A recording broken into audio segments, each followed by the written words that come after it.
ரொம்ப ஹாப்பியாக இருக்கும். அதே வேளையில் மாசாணி பிக்சர்ஸ் வெற்றி விநாயகா இணைந்து இன்னைக்கு ரேஸ் அப்படிங்கிற ஒரு படத்தை நாங்கள் அலோன்ஸ் பண்ணுறோம். விமல் சார் வந்து இப்போ ஒரு ஊரில் ஒரு வேலையாக இருக்கனால இதில் விமல் சார் பண்ணுறாங்க. அடுத்து தம்பி த்ரூ கார்த்திக் அவரும் இணைஞ்சு பண்ணுறாங்க. இதில் வந்து பாலசரவன் பண்ணுறாரு. கேமராமேன் வந்து தீபக். ஆமாம், இன்னும் மற்ற டெக்னீஷியன் மைக் மாஸ்டர் முருகன்படி நிறையா டெக்னீஷியன் வந்து நான் அடுத்தடுத்த மீட்டில் நான் சொல்லுவேன். ரொம்ப ஹாப்பி. படம் சக்ஸஸ். அதை தாண்டி ரேஸ் படம் ஒரு பெரிய சக்ஸஸ் ஆகிறதுக்கு மக்களை இன்னைக்கு எப்பவும் சப்போர்ட்டாக இருப்பீங்க. நல்ல படங்களை கொண்டாடுவீங்கிற நம்பிக்கை இருக்கு. ரொம்ப நன்றி. இதில் வந்து இசை இமான் சார் பண்ணுறாங்க. இமான் சார் வந்திருக்காங்க. இப்போ நேற்று முன்னாடி உங்கள்கிட்ட பேசியிருப்பாங்கன்னு நினைக்கிறேன். இமான் சார் வந்து இந்த படத்தில் இசை உங்களுக்கு வடப்படத்தில் எல்லா சாங்கும் ஹிட்டு. அதே மாதிரி இந்த படமும் ரொம்ப ஜாலியாக வடம் ஒரு ஆக்ஷன் படம். ஆனால் ஆக்சுவலாக இது வந்து ஒரு ஃபேமிலி ட்ராமா, ஒரு அழகான ஒரு கலர்ஃபுல்லான ஒரு ஃபேமிலி ட்ராமா.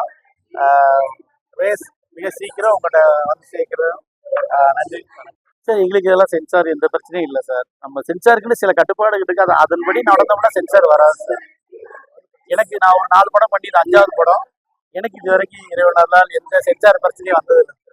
கமலஹாசன் சார் வந்து ஒரு பெரிய அவர் வந்து சொல்லியிருக்காருன்னா அது காரணம் இருக்கும். நீங்கள் சார் அதுக்கு அவரே விளக்கம் சொல்லுவார்னு நினைக்கிறேன். என்கிட்ட கேட்டால் அதாவது சென்சார்ங்கிறது வந்து மக்களுக்கு ஒரு தேவையானதை கொண்டு கொடுக்கணும். தேவையில்லைன்னு சொல்ல முடியாது. கண்டிப்பா சென்சார் வேணும். அதுக்காக அப்புறம் எல்லாரும் வந்து மலையாள படம் மாதிரி எடுத்துருவாங்கல்ல. சென்சார் கண்டிப்பா தேவை. ஏன்னா மக்கள்கிட்ட எதை கொண்டு போய் சேர்க்கணும், எது வேணாங்கிறது அரசு அதோட கடமை தானே. சென்சார் இல்லாம இருக்குன்னா அப்புறம் ஓடிடி மாதிரி ஆயிடும். அது கண்டிப்பா கமலஹாசன் மட்டும்தான் பதில் சொல்ல முடியும். என்னால முடியாது. ஏன்னா சார் அவர் வந்து சொல்றதுக்கு நான் அந்த அளவுக்கு வரலைன்னு நினைக்கிறேன். இல்லைங்க, பெரிய ஆர்டிஸ்ட் சின்ன ஆர்டிஸ்ட் நான் யாரையுமே நினைச்சதில்லை. கதைக்கான ஆர்டிஸ்ட் எனக்கு இவர் தான் சூப்பர் ஸ்டார்.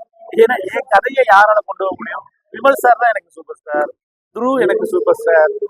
பெரிய ஆள் சின்ன ஆள்னு நான் எப்பவுமே யாரையுமே பார்த்ததில்லை. உலகத்தில் மிகப்பெரியவன் இறைவன் மட்டும்தான். மற்ற எல்லாரும் சரிசமமா தான் பார்ப்பேன்.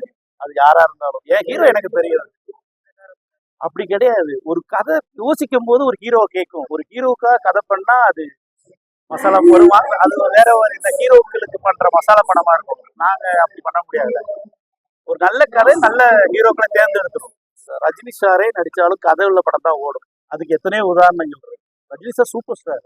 அவருக்கே கதை தேவைப்படும். நம்ம மயில் மார்க்கோட தரத்தை நம்மளே ஸ்கேன் பண்ணி தெரிஞ்சுக்கலாம். மயில் மார்க்க நாங்க நம்புறோம். நாங்க நம்புறோம். நாங்க நம்புறோம். நாங்க நம்புறோம். நாங்க நம்புறோம்.